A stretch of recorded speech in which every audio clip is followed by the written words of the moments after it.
અને ઝાલમુડી માટે આપણે આ બધા મસાલા તૈયાર કરી લીધા છે.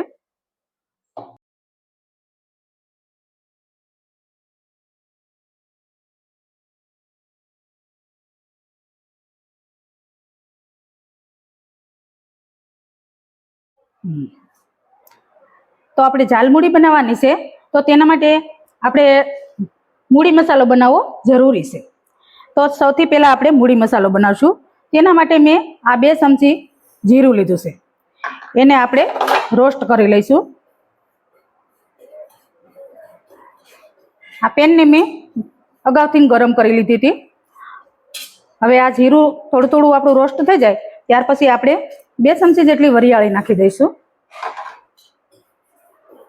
એને પણ રોસ્ટ કરી લઈશું. ત્યાર પછી 2 ચમચી જેટલા આખા ધાણા નાખી દઈશું. તેને પણ રોસ્ટ કરી લઈશું. આ રીતે આપણે રોસ્ટ કરતા જઈશું.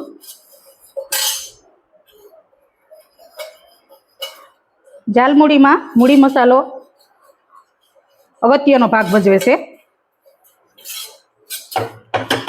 જો હવે આમાં ફ્લેવર આવવા માંડી છે. હવે આપણે એને ગેસની ફ્લેમ બંધ કરી દઈશું. ત્યાર પછી હું આ રીતના 2 લાલ મરચાં નાખી દઈશ અને એને પણ આપણે થોડા થોડા રોસ્ટ કરી લઈશું.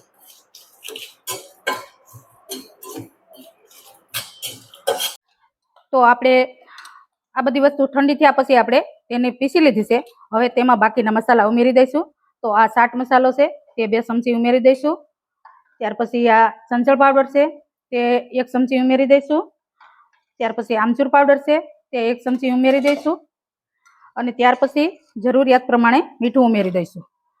અડધી ચમચી જેટલું મીઠું ઉમેરી દઈશું, કારણ કે આપણે સંચળ પાવડર ઉમેરીશું એટલા માટે. અને ત્યાર પછી આપણે 1 ચમચી જેટલું લાલ મરચું પાવડર ઉમેરી દઈશું. આટલી વસ્તુ મિક્સ કરી અને ત્યાર પછી આપણે ફરીવાર મિક્સરમાં ક્રશ કરી લઈશું. તો આ રીતે આપણો મૂડી મસાલો બનીને તૈયાર છે. હવે આપણે બધી વસ્તુને મિક્સ કરવાની છે. તો તેના માટે આપણે એક મોટું વાસણ લીધું છે. ત્યાં બંગાળમાં તો એ લોકો ડબ્બો લેતા હોય છે, પણ મેં એક તપેલું લીધું છે. હવે તેમાં આપણે શરૂઆત કરશું. તો સૌથી પ્રથમ મેં આ 2 કપ જેટલા મમરા લીધા છે. મમરા એકદમ આપણા રોસ્ટ હોવા જોઈએ. આ રીતે જો ભૂકો થઈ જાય તેવા હોવા જોઈએ. હવે આ મમરા નાખી દઈશું. ત્યાર પછી 2 થી 3 ચમચી જેટલા બાફેલા ચણા ઉમેરી દઈશું. ત્યાર પછી રોસ્ટ કરેલી સિંગ 2 ચમચી ઉમેરી દઈશું. અત્યારે આપણે 3 થી 4 જણાને થાય એટલી બનાવવાની છે, એટલે જોઈતા પ્રમાણમાં બધે મસાલા નાખશું. આ મેં ઝીણી કટ કરેલી ડુંગળી નાખી દઈશું. 2 થી 3 ચમચી જેટલી ડુંગળી નાખી દઈશું. અને ત્યાર પછી આપણે 2 ચમચી જેટલા કટ કરેલા ટમેટા નાખી દઈશું. ત્યાર પછી મસાલા સિંગ ઉમેરી દઈશું. એ પણ 2 ચમચી છે. ત્યાર પછી ઝીણા કટ કરેલા મરચાં ઉમેરી દઈશું. ત્યાર પછી તેમાં આ લીલા ધાણા આમાં વધારે પ્રમાણમાં ઉમેરવા. આ લીલા ધાણા આપણે ઉમેરી દઈશું. ત્યાર પછી આપણે આ મોળું મિક્સ ફરસાણ છે એ ઉમેરી દઈશું. ત્યાર પછી આ તીખું ફરસાણ છે તેને પણ ઉમેરી દઈશું. ત્યાર પછી આપણે ધોળા વટાણા છે એને ઉમેરી દઈશું.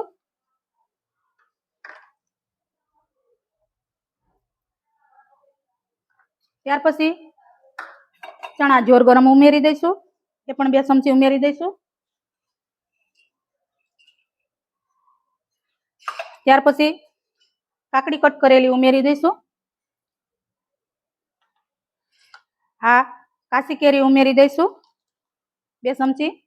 કાચી કેરી ઓપ્શનલ છે. અત્યારે કેરીની સિઝન છે એટલે હું ઉમેરું છું. જો તમને પસંદ હોય તો ઉમેરવાની, નહીતર સ્કીપ કરી દેવાની.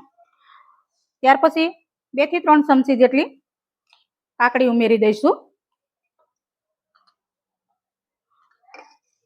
ત્યાર પછી તેની મેઇન વસ્તુ છે આ લીલું ટોપરું છે. લીલું ટોપરાથી ટેસ્ટ ખૂબ સરસ આવતો હોય છે, એટલે એને આમ ઉમેરી દઈશું.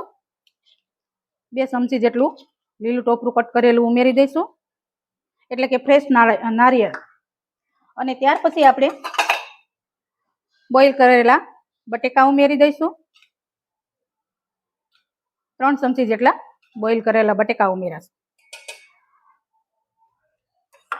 અને ત્યાર પછી આપણે પીસેલા મરચા, એટલે કે મેં આખા મરચા ઉમેર્યા છે, પણ પીસેલા મરચા હોય તો આમાં બરાબર રીતે મિક્સ થઈ જાય એટલા માટે મેં 1 ચમચી જેટલા પીસેલા મરચા ઉમેરીશું. અને ત્યાર પછી આપણે ચણા એટલે કે ડાળિયા ઉમેરીશું.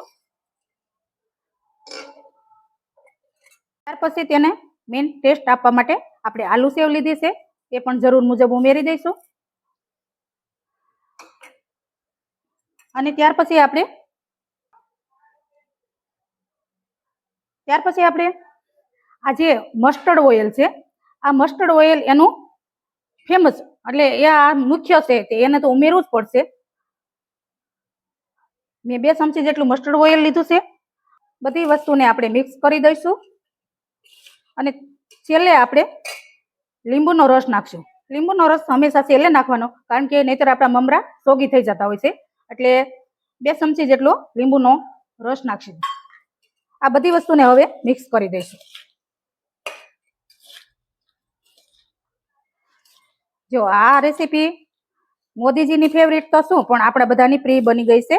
અને આ જાલમુડી તો એટલી બધી પ્રખ્યાત થઈ ગઈ છે કે બધે વાયરલ થઈ ગઈ છે. અને મોદીજીએ સાખી એને ટેસ્ટ ખૂબ ગમ્યો, એટલે આપણી જાલમુડી બધે પ્રખ્યાત થઈ ગઈ છે.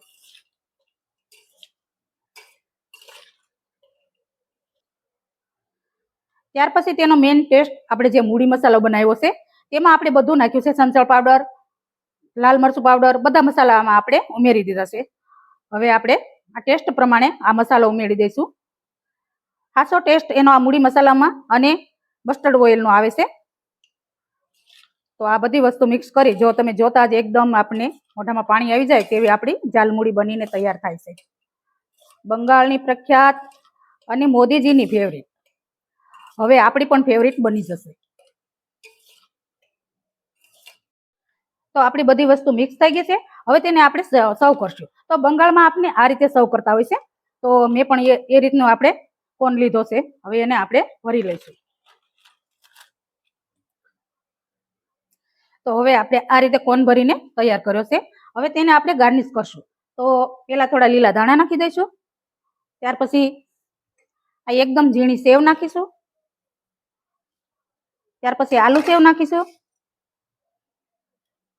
અને ત્યાર પછી તેનું ફેમસ લીલું નાળિયેર નાખીશું. અને છેલ્લે મૂડી મસાલો નાખી દઈશું. આ રીતે મૂડી મસાલો નાખી દઈશું. તો તૈયાર છે આપણી જાલમુડીની રેસીપી.